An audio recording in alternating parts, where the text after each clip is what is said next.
ఈవేళ అనగా 16 మే 2026 శని జయంతి వచ్చింది. అలాగే అమావాస్యతో కూడుకుని వచ్చింది కాబట్టి ఇది శని మహాదేవుడికి చాలా విశేషమైంది. ఈవేళే శనిదేవుడి యొక్క జన్మదినం. అందుకని శని ప్రభావం ఉన్న రాసుల వారు ఈవేళ కనుక శనికి సంబంధించిన తైలాభిషేకాలు కానీ దానాలు కానీ ఇచ్చుకుంటే చాలా మంచిది. నువ్వులు, నల్లని వస్త్రాలు ఇటువంటివి.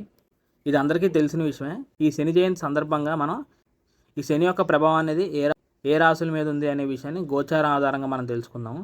ప్రస్తుతం శని మహాదేవుడు మీన రాశిలో సంచరిస్తున్నాడు. అలాగే ఆయన వచ్చే సంవత్సరం జూన్ వరకు, అంటే జూన్ 2027 వరకు మీన రాశిలోనే ఉండడం జరుగుతుంది. తర్వాత మేషరాశిలోకి సంచారం జరుగుతుంది.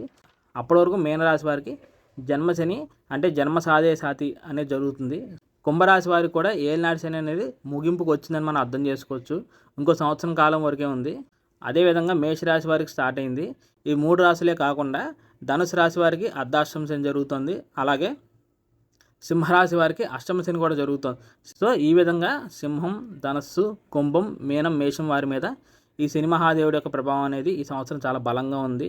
దీని ద్వారా ఏమవుతుందంటే వీళ్ళు అనుకున్న పనులు ఏమీ అవ్వు, అన్నీ వాయిదా పడుతూ ఉంటాయి. వ్యక్తిగతంగా కానీ ఆర్థికంగా కానీ కాలం అంతా కలిసి రాదు.